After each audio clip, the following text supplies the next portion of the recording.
It was weird. There is a lot of things I learned about that I didn't know when I was doing it. NPCs don't spawn unless, and it's a very simple example, NPCs spawn around the player. So if you go walk down a road a mile away, they start to despawn. But they also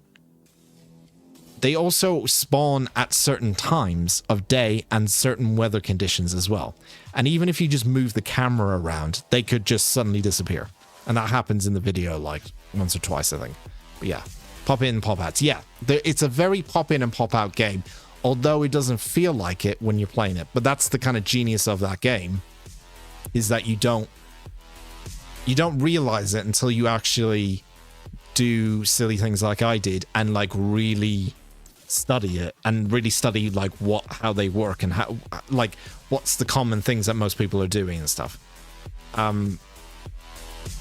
Yeah, that was the kind of the biggest thing really for it. But yeah, I had a lot of people. I think the most requested thing, especially on the Reddit, I think it was on the YouTube as well, I'm going to just check the Reddit, wrote this little article, and I said I spent hours following 100 NPCs in GTA 5. Here's some things I learned.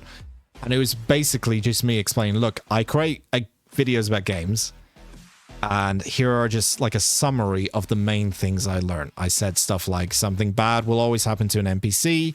NPCs are getting alerted, or NPCs are getting alerted leads to even more bad things happening to them, which is something that happened in the video a lot. Drivers are so slow, which is something that happened in the video a lot. There will always be a cop chasing the area at some point. Yes. Timing plays a massive part. It did. NPCs are not meant to be followed, which is what I said in the video. When you go very fast, you see pop-ins, but before you can brake and then make a 180 turn and then pop out. Yeah, they do. They do that a lot. It's very much like, I think it might have been because of when this game was made on, because originally it came out on PlayStation 3, right? So it really didn't have that game running on PlayStation 3. If you probably go back and play, you take some more. I've been talking for ages. My mouth is completely dry. Hang on. I think if people went back and played the PS3 version of that game, you would realize the amount of fucking crazy pop-in, even more so. Because I remember it being pop-in central. Even though that game was amazing, you go back to that game now, the PS3 version of GTA 5, it was popping crazy. So I think it's to do with the architecture of that original code, I guess, because they, in order to get as many pedestrians on screen and all that kind of stuff as possible, especially when you're driving really fast, they kind of had to have it pop in all the time. And yeah, I think it's just kind of, it's leftover code almost of the first version of the game that was the PlayStation 3 version. So I think GTA 6, although I do expect it maybe to be something similar when that comes out with pop-ins, like that's the only way they can make that game, I feel. It's a similar thing. The world gets built around you almost. Similar with a lot of open world games. I still think it's going to be quite interesting to compare the two. And I do want to compare the two. So, where was the... I also said it's 100% the Truman Show. It is. It is 100% the Truman Show.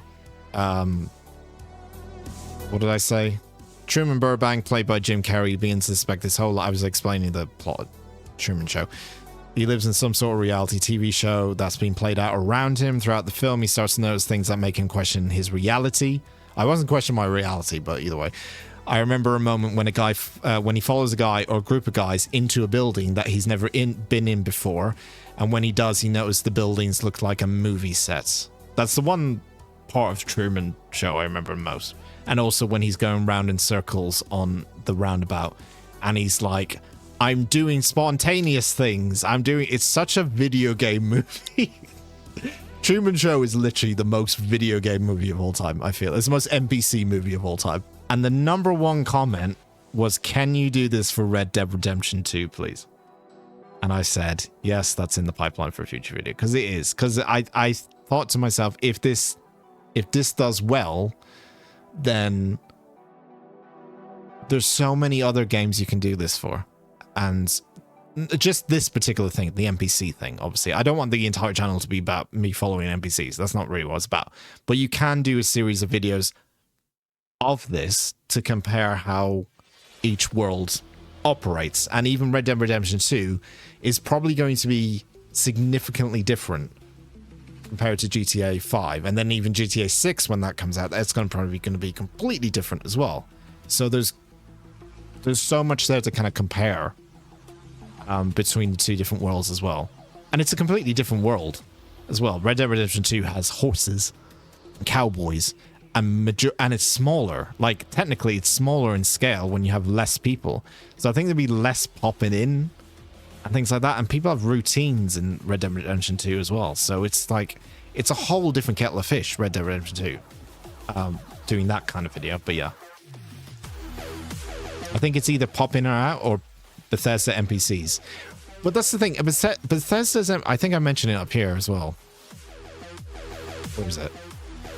I think it, where did I mention? I mentioned something about Bethesda. Right. It's a set dressing a facade. Basically explaining how the Truman Show is a set dressing as a facade. That's GTA 5. Everything still exists to be around you, although it's made to make you feel like you are not the main character, just a small part in a big world. Unlike so many other games that do the opposite, Bethesda games, off the top of my head, do this all the time. And what I mean by that is, like, so many... I haven't played the Oblivion remake, but just going off my Bethesda head and games I've played, so many Bethesda games, and this is a video I also wanted to make. It's an idea that I had. I don't know how I'm going to exactly word it, but it's an idea that I had. So many Bethesda games, nearly all of them, have you so obvious as the main character. It happens when you walk in a room in any Bethesda game and everyone's looking at you like this, waiting for your every word with bated breath, hoping you speak to them. GTA is different in the fact that you are the main character, but you're not really the main character. You are an ant in a big old world. You're an ant in a big old world in the Bethesda game, but you're made to feel like you are the main character. They do it in the story, they do it outside the story. Every interaction just feels like, yeah, it's you. It's you. You are the guy, or you are the girl. It's you. Other, not just GTA, but other open world games don't do that. That's all. Not all of them. Some of them don't.